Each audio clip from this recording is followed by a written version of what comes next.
Hello everyone, welcome to Jyotsna study zone. Friends, हम BPSC 3.0 teacher recruitment exam के लिए जो कि 2024 में होने वाला है, टीजीटी पीजीटी म्यूज़िक का, तो इसके लिए हम इम्पोर्टेंट क्वेश्चंस को सॉल्व कर रहे हैं।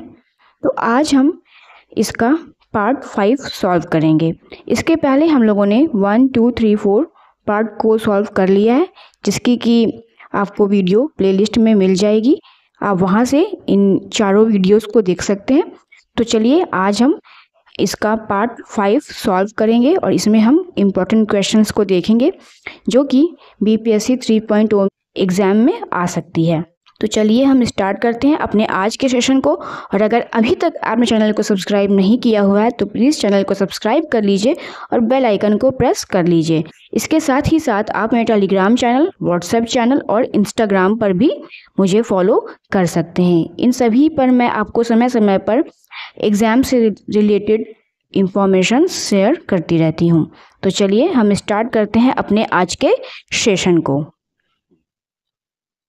पहला क्वेश्चन है, संगीत में शुद्ध और विकृत स्वरों की कुल संख्या कितनी है? 12, 10, 14 या 20?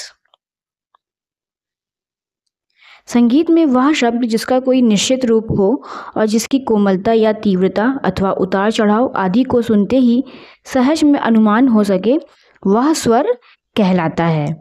संगीत में स्वर को लय में निबद्ध होना पड़ता है। कुल स्वरों की संख्या जो होती है वो होती है 12, जिसमें 7 शुद्ध स्वर होते हैं, 7 शुद्ध स्वर होते हैं और 5 विकृत स्वर होते हैं। इन 12 स्वरों के मेल से ही राग बनाए गए हैं। इस प्रकार इस क्वेश्चन का सही आंसर जो हो जाएगा वो ऑप्शन 1 हो जाएगा, 12। संगीत में शुद्ध और विकृत स्वरों की कुल संख्या 12 होती है। नेक्स्ट क्वेश्चन है, राग में जिस स्वर की प्रधानता हो वह स्वर कहलाता है अंश स्वर, वादी स्वर, न्यास स्वर या ग्रह स्वर? इस क्वेश्चन का सही आंसर होगा ऑप्शन 2, वादी स्वर। राग में जिस स्वर की प्रधानता होती है वह स्वर वादी स्वर कहलाता है। किसी भी राग में कम से कम 5 स्वरों का होना जरूरी होता है। कुछ स्वर जो राग में बार बार आते हैं उन्हें वादी स्वर कहते हैं, और ऐसे स्वर जो वादी स्वर से कम लेकिन अन्य स्वरों से अधिक बार आए उन्हें संवादी स्वर कहते हैं। राग का सबसे महत्वपूर्ण स्वर भी जो है वादी स्वर ही कहलाता है, इसलिए इसे राजा की उपाधि भी दी गई है। इस प्रकार इस क्वेश्चन का सही आंसर ऑप्शन 2 हो जाएगा, वादी स्वर। नेक्स्ट क्वेश्चन है, इमदाद खां के पुत्र कौन हैं? उस्ताद इनायत खां, पंडित रविशंकर जी, पंडित भीमसेन जोशी या उस्ताद अल्लादिया खां? इमदाद खां के पुत्र जो हैं वो हैं उस्ताद इनायत खां। ठीक है, इस क्वेश्चन का सही आंसर ऑप्शन 1 होगा, इनायत खां। इनायत खां जो हैं वो अवध के नवाब वाजिद अली शाह के यहाँ कोर्ट म्यूजिशियन के पद पर भी नियुक्त किए गए थे और ये एक सितार वादक हैं। ठीक है, सितार वादक हैं। इस प्रकार इस क्वेश्चन का सही आंसर ऑप्शन 1 हो जाएगा, उस्ताद इनायत खां। इनायत खां जी जो हैं वो इमदाद खां जी के पुत्र हैं। नेक्स्ट क्वेश्चन है, नाना साहब पानसे अपना एकांत समय किस वाद्य के वादन में व्यतीत करते थे? पखावज, सितार, तबला या गिटार में?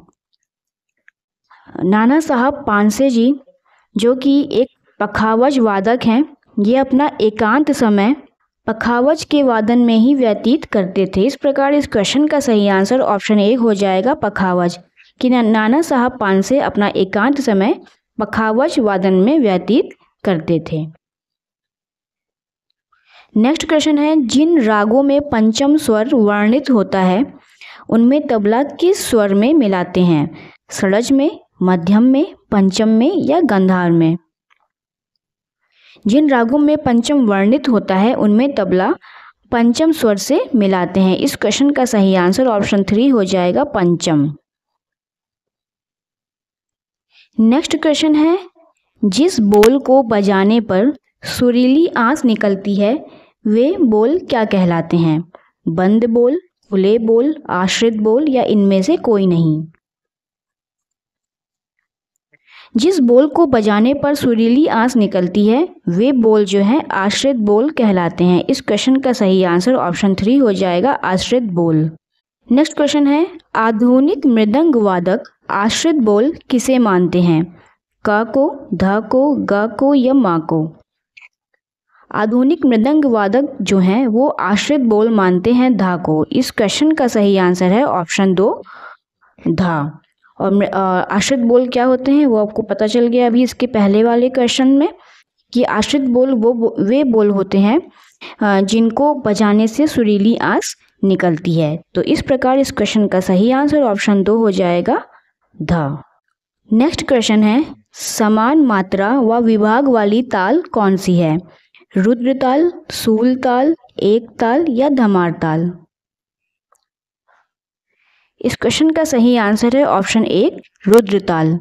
रुद्र ताल जो है वो समान मात्रा और समान विभाग वाली ताल है। इस ताल में 11 मात्रा होती है और 11 ही विभाग होते हैं। इसमें 8 ताली होती है और 3 खाली होती है। इस प्रकार देखें तो इस क्वेश्चन का सही आंसर ऑप्शन 1 हो जाएगा, रुद्र ताल। सूल ताल की अगर बात करें तो सूल ताल में 10 मात्रा होती है और 5 विभाग होते हैं। एक ताल में जो है ये 12 मात्रा की ताल होती है और इसमें 6 विभाग होते हैं। धमार ताल में 14 मात्रा होती है और इसमें 4 विभाग होते हैं। इस प्रकार इस क्वेश्चन का सही आंसर ऑप्शन 1 हो जाएगा, रुद्र ताल। नेक्स्ट क्वेश्चन है, ड्योढ़ी गति से चलने वाली चाल क्या कहलाती है? आड़ी, बियाड़ी, कुआड़ी या दुगुन? इसमें आपको बताना है कि जो ड्योढ़ी गति से चलने वाली जो चाल होती है उसे क्या कहते हैं। तो इस क्वेश्चन का सही आंसर हो जाएगा ऑप्शन 1 कि उसे आड़ी लय कहते हैं। ताल में एक क्रिया और दूसरी क्रिया के बीच की विश्रांति का काल जो पहली क्रिया का विस्तार है वो लय कहा जाता है। 3/2 की लयकारी को आड़ की लयकारी कहते हैं। तो 3/2 की लयकारी को ही जो है ड्योढ़ गुण की लयकारी भी कहा जाता है, यानी कि ड्योढ़ी गति। तो इस प्रकार अगर देखें तो इस क्वेश्चन का सही आंसर ऑप्शन 1 हो जाएगा, आड़ी लय को ड्योढ़ी गति से चलने वाली चाल कहा जाता है। नेक्स्ट क्वेश्चन है, वैदिक काल में किस प्रकार के संगीत का उल्लेख मिलता है? शास्त्र संगीत का, लोक संगीत का, शास्त्रीय एवं लोक संगीत दोनों का या इनमें से कोई नहीं का? इस क्वेश्चन का सही आंसर है ऑप्शन 4, इनमें से कोई नहीं। वैदिक काल में इनमें से किसी का भी उल्लेख नहीं मिलता है। वैदिक काल में उल्लेख मिलता है ध्रुपद का।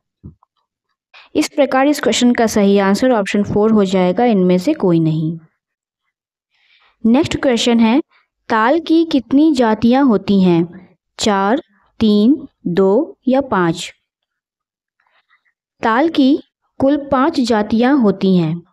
कौन कौन सी होती हैं वो? पहली होती है चतस्र जाति, ठीक है, पहली चतस्र जाति।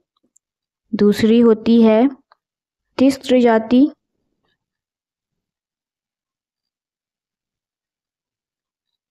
तिस्र। तीसरी है खंड। चौथी मिश्र और 5वीं होती है संकीर्ण। तो ये 5 जातियां जो होती हैं वो ताल की जातियां होती हैं। इस प्रकार इस क्वेश्चन का सही आंसर ऑप्शन 4 हो जाएगा, 5, कि ताल की मुख्य 5 जातियां होती हैं।